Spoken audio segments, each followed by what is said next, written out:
ಭಾರತ ಬೌದ್ಧಿಕ ಮತ್ತು ಧಾರ್ಮಿಕ ವಿಭಜನೆಯಲ್ಲಿ ಇದ್ದಾಗ ಶಂಕರಾಚಾರ್ಯರು ಅವರು ಕೇದಾರನಾಥ ದೇವಸ್ಥಾನದ ಪುನರ್ ನಿರ್ಮಾಣವನ್ನ ಮಾಡಿಸಿದ್ರು. ಆ ಸ್ಥಳ ಕೇವಲ ದೇವರದ್ದು ಮಾತ್ರ ಅಲ್ಲ, ಸಂತರದ್ದು ಹೌದು ಅಂತ ತೋರಿಸುತ್ತೆ. ಸಾಮಾನ್ಯವಾಗಿ ಶಿವಲಿಂಗವನ್ನ ಅಂಡಾಕಾರದ ಕಲ್ಲಿನ ರೂಪದಲ್ಲಿ ಪೂಜಿಸಲಾಗುತ್ತೆ. ಆದ್ರೆ ಕೇದಾರನಾಥದಲ್ಲಿ ಭಗವಾನ್ ಶಿವನನ್ನ ಲಿಂಗ ರೂಪದಲ್ಲಿ ಅಲ್ಲ, ಬದಲಾಗಿ ಪೀಠ ರೂಪದಲ್ಲಿ ಪೂಜಿಸಲಾಗುತ್ತೆ. ಇದು ನಾವು ತಲೆಬಾಗುವಂತಹ ದೇವಾಲಯವೂ ಹೌದು, ಮಾನವ ಇತಿಹಾಸದ ಅತ್ಯಂತ ಅದ್ಭುತ ವಾಸ್ತುಶಿಲ್ಪ ರಹಸ್ಯ ಕೂಡ ಹೌದು. ನಂದಿಯ ರೂಪದಲ್ಲಿದ್ದಂತಹ ಭಗವಾನ್ ಶಿವ ನೆಲದ ಒಳಗೆ ಅದೃಶ್ಯ ಆಗೋದಕ್ಕೆ ನೋಡ್ತಾರೆ. ಅಂದ್ರೆ ನಂದಿ ಭೂಮಿಯ ಒಳಗೆ ಅದೃಶ್ಯ ಆಗುವಾಗ ಅದರ ಬೆನ್ನಿನ ಭಾಗ ಇದೆಯಲ್ವಾ, ಅದು ನೆಲದ ಮೇಲ್ಭಾಗದಲ್ಲಿ ಉಳ್ಕೊಂಡ್ ಬಿಡುತ್ತೆ. ಭೀಮ ಆ ಬೆನ್ನಿನ ಭಾಗವನ್ನ ಹಿಡ್ಕೊಳ್ತಾನೆ. ಆ ಬೆನ್ನಿನ ಭಾಗನೇ ಇವತ್ತು ಕೇದಾರನಾಥದಲ್ಲಿ ಶಿವಲಿಂಗವಾಗಿ ಪೂಜಿಸಲ್ಪಡ್ತಾ ಇದೆ ಅನ್ನುವಂಥ ನಂಬಿಕೆ ಇದೆ.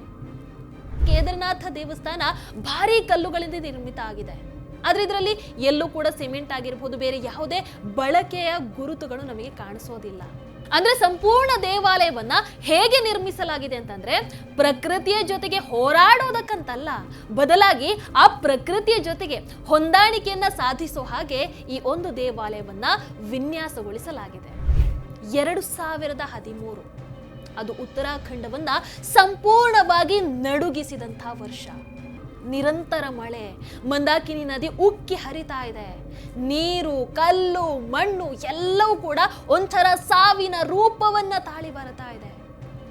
ಇಡೀ ಕಣಿವೆ ಅವತ್ತು ಸ್ಮಶಾನವಾಗಿ ಮಾರ್ಪಾಡಾಗಿತ್ತು.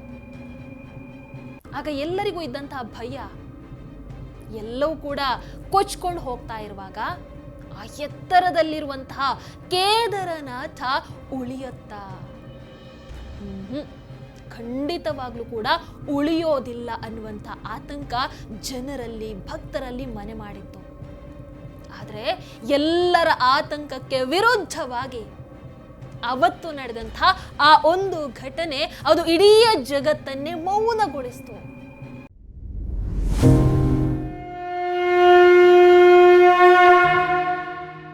ಎಲ್ರಿಗೂ ನಮಸ್ಕಾರ. ನೀವು ನೋಡ್ತಾ ಇದ್ದೀರಾ ಟಿವಿ ವಿಕ್ರಮ. ಸನಾತನ ವಿಶೇಷ ಕಾರ್ಯಕ್ರಮಕ್ಕೆ ಸ್ವಾಗತ. ನಾನು ಮುಮ್ತಾಜ್ ಅಬ್ದುಲ್ ನೆಲಡ್ಕ. ವೀಕ್ಷಕರೇ, ಇವತ್ತು ನಾನು ಹೇಳೋದಕ್ಕೆ ಹೊರಟಿರುವಂತಹ ಕಥೆ ಕೇದಾರನಾಥ ದೇವಸ್ಥಾನ. ಕೇದಾರನಾಥವನ್ನ ನಿರ್ಮಿಸಿದಂಥವ್ರು ಯಾರು?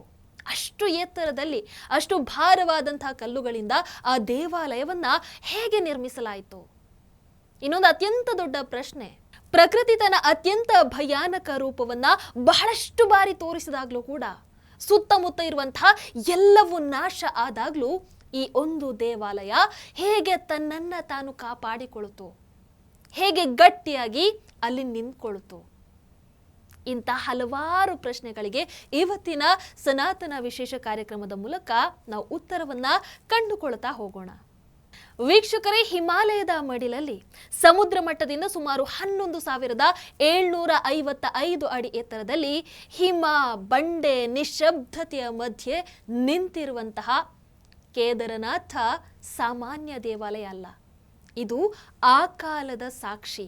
ಯಾವಾಗ ಮಾನವನ ಹತ್ರ ಕ್ರೇನ್ ಇರಲಿಲ್ಲ, ಸಿಮೆಂಟ್ ಇರಲಿಲ್ಲ, ಯಾವುದೇ ಯಂತ್ರಗಳಿರಲಿಲ್ಲ. ಆದರೆ ಆತನ ಹತ್ರ ಇವತ್ತಿಗೂ ಕೂಡ ನಮ್ಮನ್ನ ನಿಬ್ಬೆರಗಾಗಿಸುವಂತಹ ಜ್ಞಾನ ಇತ್ತು. ಕೇದಾರನಾಥ ದೇವಾಲಯದ ಪ್ರತಿಯೊಂದು ಕಲ್ಲು ಕೂಡ ಆ ಪ್ರಶ್ನೆಯನ್ನ ಕೇಳತ್ತೆ. ಹಾಗೆ ಪ್ರತಿಯೊಂದು ಪ್ರಶ್ನೆಗೂ ಅಷ್ಟು ಸುಲಭವಾಗಿ ಉತ್ತರ ಸಿಗೋದು ಇಲ್ಲ. ಪ್ರತಿ ವರ್ಷ ಇಲ್ಲಿ ಲಕ್ಷಾಂತರ ಭಕ್ತರು ಬರ್ತಾರೆ. ಕೆಲವರು ತಮ್ಮ ಮನದ ಆಸೆಯನ್ನ ಹೊತ್ತು ಬರ್ತಾರೆ. ಇನ್ನು ಒಂದಷ್ಟು ಮಂದಿ ಬದುಕಲ್ಲಿ ಏನಾದರೂ ಬದಲಾವಣೆ ಆಗಬಹುದು ಅನ್ನುವಂತಹ ನಿರೀಕ್ಷೆಯಲ್ಲಿ ಬರ್ತಾರೆ. ಆದರೆ ಇಲ್ಲಿ ಒಂದು ವಿಚಾರ ಗೊತ್ತಿರಬೇಕು, ಇದು ನಾವು ತಲೆಬಾಗುವಂತಹ ದೇವಾಲಯವೂ ಹೌದು, ಮಾನವ ಇತಿಹಾಸದ ಅತ್ಯಂತ ಅದ್ಭುತ ವಾಸ್ತುಶಿಲ್ಪ ರಹಸ್ಯ ಕೂಡ ಹೌದು. ಯಾಕಂದ್ರೆ ಅಷ್ಟು ಎತ್ತರದಲ್ಲಿ, ಅಷ್ಟು ಭಾರವಾದ ಕಲ್ಲುಗಳಿಂದ ಆಧುನಿಕ ತಂತ್ರಜ್ಞಾನ ಇಲ್ಲದೆ ಅದನ್ನ ಹೇಗೆ ನಿರ್ಮಿಸಲಾಯಿತು ಅನ್ನುವಂಥದ್ದು ಯೋಚಿಸಬೇಕಾಗಿರುವಂತಹ ವಿಚಾರ ಅಲ್ವಾ? ನಿಮಗೆ ಗೊತ್ತಾ, ಕೇದಾರನಾಥ ದೇವಸ್ಥಾನದ ಕಥೆಯ ಆರಂಭ ಒಂದು ರಹಸ್ಯದಿಂದ ಆಗತ್ತೆ. ಅದು ಕೇದಾರನಾಥದ ಶಿವಲಿಂಗ. ಸಾಮಾನ್ಯವಾಗಿ ಶಿವಲಿಂಗವನ್ನ ಅಂಡಾಕಾರದ ಕಲ್ಲಿನ ರೂಪದಲ್ಲಿ ಪೂಜಿಸಲಾಗತ್ತೆ.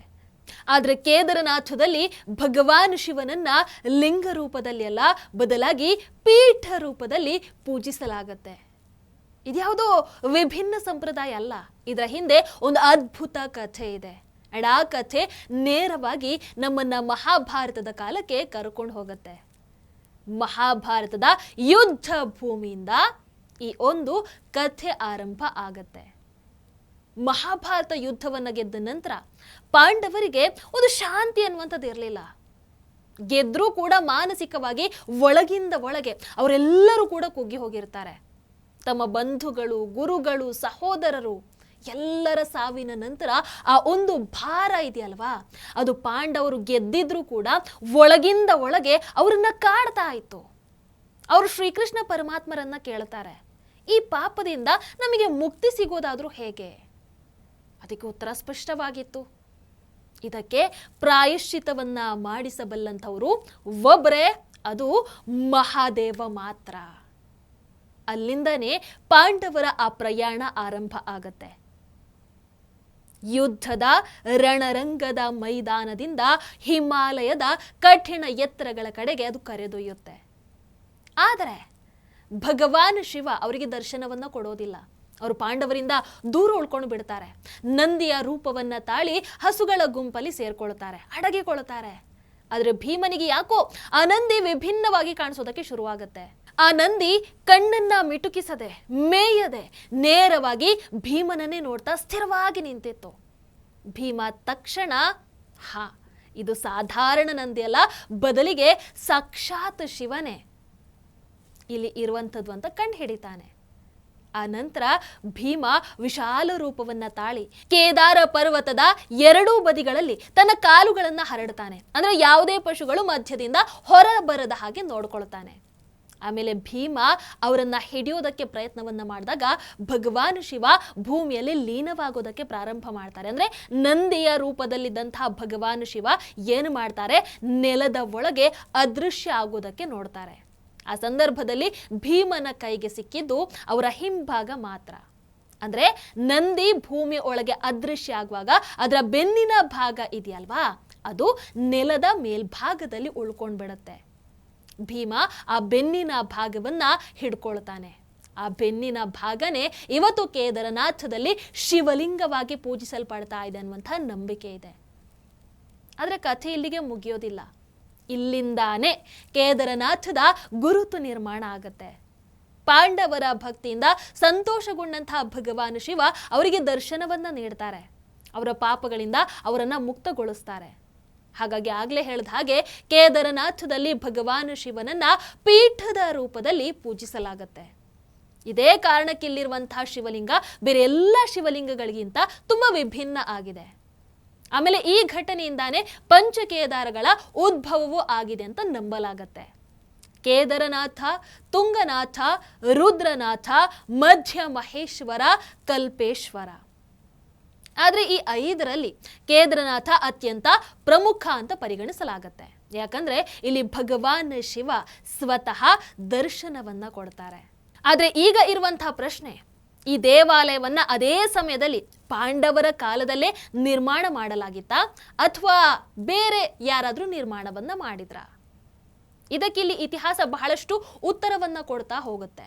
ಒಂದು ಅಭಿಪ್ರಾಯದ ಪ್ರಕಾರ ಪಾಂಡವರೇ ಕೇದಾರನಾಥದಲ್ಲಿ ಈ ದೇವಾಲಯವನ್ನ ನಿರ್ಮಾಣ ಮಾಡಿದ್ರು ಅಂತ ಹೇಳಲಾಗತ್ತೆ.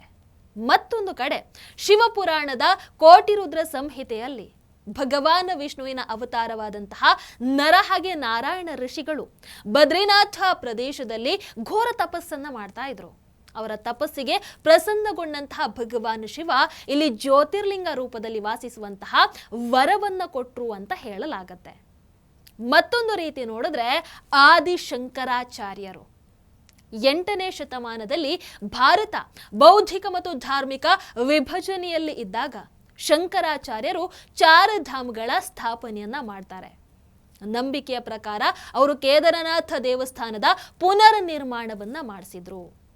ಅದನ್ನ ಒಂದು ಸಂಘಟಿತ ತೀರ್ಥಕ್ಷೇತ್ರವಾಗಿ ಸ್ಥಾಪನೆ ಮಾಡ್ತಾರೆ. ಆಮೇಲೆ ಅಲ್ಲೇ ತಮ್ಮ ಜೀವನದ ಅಂತಿಮ ಸಾಧನೆಯನ್ನ ಕೂಡ ನೆರವೇರಿಸ್ತಾರೆ. ಇವತ್ತಿಗೂ ಕೇದಾರನಾಥ ದೇವಸ್ಥಾನದ ಹಿಂಭಾಗದಲ್ಲಿ ಅವರ ಸಮಾಧಿ ಇದೆ. ಅಂದ್ರೆ ಆ ಸ್ಥಳ ಕೇವಲ ದೇವರದ್ದು ಮಾತ್ರ ಅಲ್ಲ, ಸಂತರದ್ದು ಹೌದು ಅಂತ ತೋರಿಸುತ್ತೆ. ಹಾಗಂತ ಇತಿಹಾಸ ಇಲ್ಲಿಗೆ ನಿಲ್ಲೋದಿಲ್ಲ. ವೀಕ್ಷಕರೇ, ಒಂದಷ್ಟು ಶಿಲಾಶಾಸನ ಆಗಿರಬಹುದು, ಎಪಿಗ್ರಾಫಿಯಾ ಇಂಡಿಕಾ ಮುಂತಾದ ಗ್ರಂಥಗಳು 11ನೇ ಶತಮಾನದಲ್ಲಿ ಮಾಲ್ವಾ ದೇಶದ ರಾಜಭೋಜ ಕೂಡ ಕೇದಾರನಾಥ ದೇವಸ್ಥಾನದ ನಿರ್ಮಾಣ ಅಥವಾ ವಿಸ್ತರಣೆಯಲ್ಲಿ ಪಾತ್ರವನ್ನು ವಹಿಸಿದ್ರು ಅಂತ ಹೇಳುತ್ತೆ. ಅಂದ್ರೆ ಅದರ ಅರ್ಥ ಕೇದಾರನಾಥ ಒಂದೇ ಬಾರಿ ನಿರ್ಮಾಣ ಆಗಿರುವಂಥದ್ದಲ್ಲ, ಒಂದೇ ಯುಗದ ನಿರ್ಮಾಣ ಅಲ್ಲ, ಇದು ಸಾವಿರಾರು ವರ್ಷಗಳಿಂದ ರೂಪುಗೊಂಡಿರುವಂತಹ ಒಂದು ಪರಂಪರೆ ಅಂತ ಅಂದ್ರೆ ಖಂಡಿತವಾಗ್ಲೂ ತಪ್ಪಾಗಲ್ಲ. ಕೇದಾರನಾಥ ಅಂತ ಬಂದಾಗ ಇಲ್ಲಿ ವಿಜ್ಞಾನ ಕೂಡ ಜೊತೆಗೆ ತಳುಕು ಹಾಕಿಕೊಳ್ಳುತ್ತೆ. ಯಾಕಂದ್ರೆ ಕೇದಾರನಾಥ ದೇವಸ್ಥಾನ ಭಾರೀ ಕಲ್ಲುಗಳಿಂದ ನಿರ್ಮಿತ ಆಗಿದೆ. ಆದ್ರೆ ಇದರಲ್ಲಿ ಎಲ್ಲೂ ಕೂಡ ಸಿಮೆಂಟ್ ಆಗಿರ್ಬೋದು, ಬೇರೆ ಯಾವುದೇ ಬಳಕೆಯ ಗುರುತುಗಳು ನಮಗೆ ಕಾಣಿಸೋದಿಲ್ಲ. ಅಷ್ಟಾದ ಮೇಲೂ ಇದು ಶತಮಾನಗಳಿಂದ ಹಾಗೆ ಗಟ್ಟಿಯಾಗಿ ನಿಂತ್ಕೊಂಡಿದ್ಯಲ್ವಾ ಅಂತ ಆಶ್ಚರ್ಯ ಆಗತ್ತೆ. ಹೌದಲ್ವೋ? ಇದರ ಹಿಂದೆ ಖಂಡಿತವಾಗ್ಲೂ ಒಂದು ಕಾರಣ ಇದೆ. ಪ್ರಾಚೀನ ಭಾರತೀಯ ಇಂಟರ್ಲಾಕಿಂಗ್ ತಂತ್ರಜ್ಞಾನ. ಅಂದ್ರೆ ಪ್ರತಿ ಕಲ್ಲು ಮತ್ತೊಂದರ ಜೊತೆಗೆ ಅಂಟಿಕೊಂಡ ಹಾಗೆ ಸಂಪೂರ್ಣವಾಗಿ ಒಂದಕ್ಕೊಂದು ಭದ್ರವಾಗಿ ಕೂತ್ಕೊಳ್ಳುತ್ತೆ. ಆಮೇಲೆ ಅದರ ಭಾರ ಏನಿದೆ ಅದು ಕೇವಲ ಒಂದು ಪಾಯಿಂಟ್ ಅಲ್ಲ, ಸಂಪೂರ್ಣ ಕಟ್ಟಡದ ಮೇಲೆ ಈಕ್ವಲ್ ಆಗಿ ಹಂಚಿಕೊಳ್ಳುತ್ತೆ. ಇದೇ ತಂತ್ರಜ್ಞಾನ ಕೇದಾರನಾಥವನ್ನ ಭೂಕಂಪ ಆಗಿರ್ಬೋದು, ಭಾರಿ ಹಿಮಪಾತ ಆಗಿರ್ಬೋದು, ಎಲ್ಲ ಕಾಲದ ಹೊಡೆತಗಳಿಂದ ಕಾಪಾಡಿಕೊಂಡು ಬಂದಿದೆ. ಅಂದ್ರೆ ಸಂಪೂರ್ಣ ದೇವಾಲಯವನ್ನ ಹೇಗೆ ನಿರ್ಮಿಸಲಾಗಿದೆ ಅಂತಂದ್ರೆ ಪ್ರಕೃತಿಯ ಜೊತೆಗೆ ಹೋರಾಡೋದಕ್ಕಂತಲ್ಲ, ಬದಲಾಗಿ ಆ ಪ್ರಕೃತಿಯ ಜೊತೆಗೆ ಹೊಂದಾಣಿಕೆಯನ್ನ ಸಾಧಿಸೋ ಹಾಗೆ ಈ ಒಂದು ದೇವಾಲಯವನ್ನ ವಿನ್ಯಾಸಗೊಳಿಸಲಾಗಿದೆ. ವೀಕ್ಷಕರೇ, ಆದರೂ ಇಲ್ಲಿ ನಿಜವಾದ ಪರೀಕ್ಷೆ ಕೇದಾರನಾಥಕ್ಕೆ ಇನ್ನೂ ಬಾಕಿ ಇತ್ತು. 2013 ಅದು ಉತ್ತರಾಖಂಡವನ್ನ ಸಂಪೂರ್ಣವಾಗಿ ನಡುಗಿಸಿದಂಥ ವರ್ಷ. ನಿರಂತರ ಮಳೆ, ಮಂದಾಕಿನಿ ನದಿ ಉಕ್ಕಿ ಹರಿತಾ ಇದೆ. ನೀರು, ಕಲ್ಲು, ಮಣ್ಣು ಎಲ್ಲವೂ ಕೂಡ ಒಂಥರ ಸಾವಿನ ರೂಪವನ್ನ ತಾಳಿ ಬರ್ತಾ ಇದೆ. ಅವುಗಳ ಎದುರು ಹೋಟೆಲ್ಗಳಾಗಿರ್ಬಹುದು, ಮನೆಗಳಾಗಿರ್ಬಹುದು, ಅಂಗಡಿಗಳಾಗಿರ್ಬಹುದು, ಏನೇನೂ ಉಳಿಲಿಲ್ಲ. ಮನುಷ್ಯರು ಉಳ್ಕೊಳ್ಳಿಲ್ಲ. ಸಾವಿರಾರು ಜನರು ತಮ್ಮ ಪ್ರಾಣವನ್ನ ಕಳ್ಕೊಳ್ತಾರೆ. ಇಡೀ ಕಣಿವೆ ಅವತ್ತು ಸ್ಮಶಾನವಾಗಿ ಮಾರ್ಪಾಡಾಗಿತ್ತು.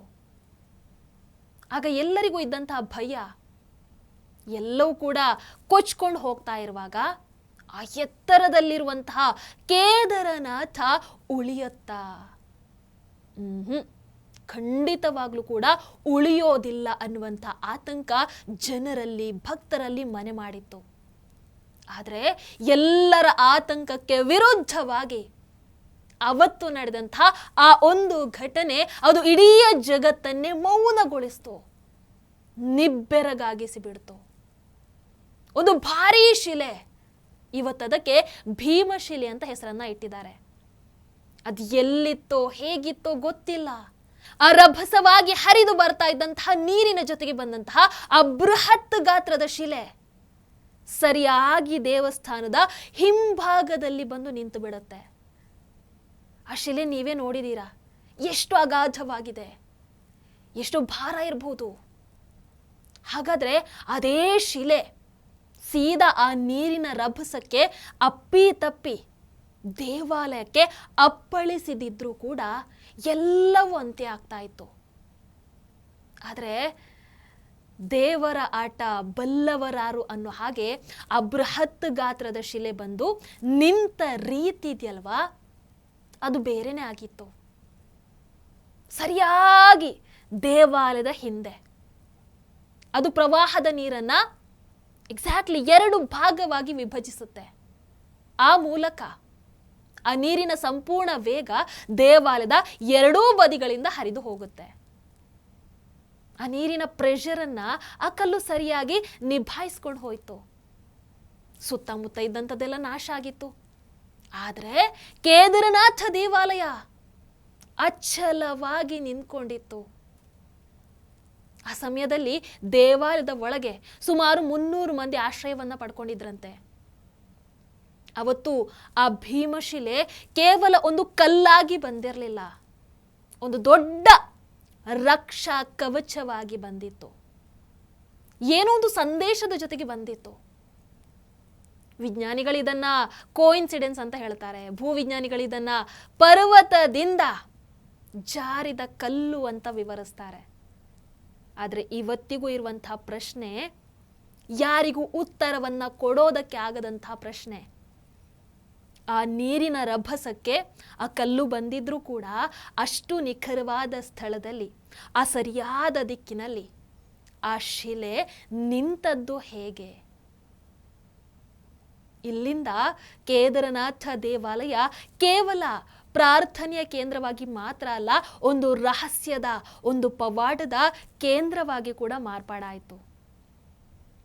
ವೀಕ್ಷಕರ, ಇಲ್ಲಿ ಪ್ರಶ್ನೆ ಕೇದಾರನಾಥ ಹೇಗೆ ನಿರ್ಮಾಣ ಆಯಿತು ಅನ್ನೋದಕ್ಕಿಂತ ಕೇದಾರನಾಥ ಹೇಗೆ ಪ್ರತಿ ಬಾರಿ ಕೂಡ ಉಳ್ಕೊಳ್ತು, ಹೇಗೆ ತನ್ನನ್ನು ತಾನು ಕಾಪಾಡಿಕೊಳ್ತು. ಯಾಕಂದ್ರೆ ಇದು ಮೊದಲನೇ ಬಾರಿ ಏನಲ್ಲ ಇಂತಹ ಪವಾಡ ನಡೆದಿರುವಂಥದ್ದು. ಇದಕ್ಕೂ ಮುಂಚೆ ಕೇದಾರನಾಥ ದೇವಾಲಯ ಸುಮಾರು 400 ವರ್ಷಗಳ ಕಾಲ ಹಿಮದ ಅಡಿಯಲ್ಲಿ ಮುಚ್ಚಲ್ಪಟ್ಟಿತ್ತು. ಆದರೂ ಕೇದಾರನಾಥ ಅಚಲವಾಗಿ ನಿಂತದ್ದು ಹೇಗೆ? ಇದರ ಜೊತೆಗೆ ಕೇದಾರನಾಥ ದೇವಸ್ಥಾನದ ಒಳಗೆ ಹಚ್ಚಿರುವಂತಹ ದೀಪ ಆರೋದೇ ಇಲ್ಲ ಯಾಕೆ?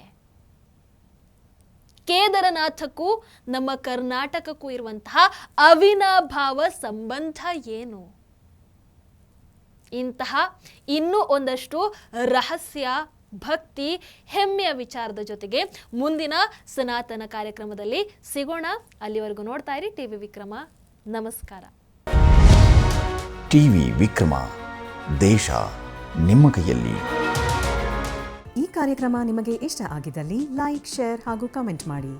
ಟಿವಿ ವಿಕ್ರಮದ ಕಾರ್ಯಕ್ರಮಗಳನ್ನು ನಿರಂತರವಾಗಿ ವೀಕ್ಷಿಸಲು ಸಬ್ಸ್ಕ್ರೈಬ್ ಮಾಡಿ, ಬೆಲ್ ಐಕನ್ ಒತ್ತಿ.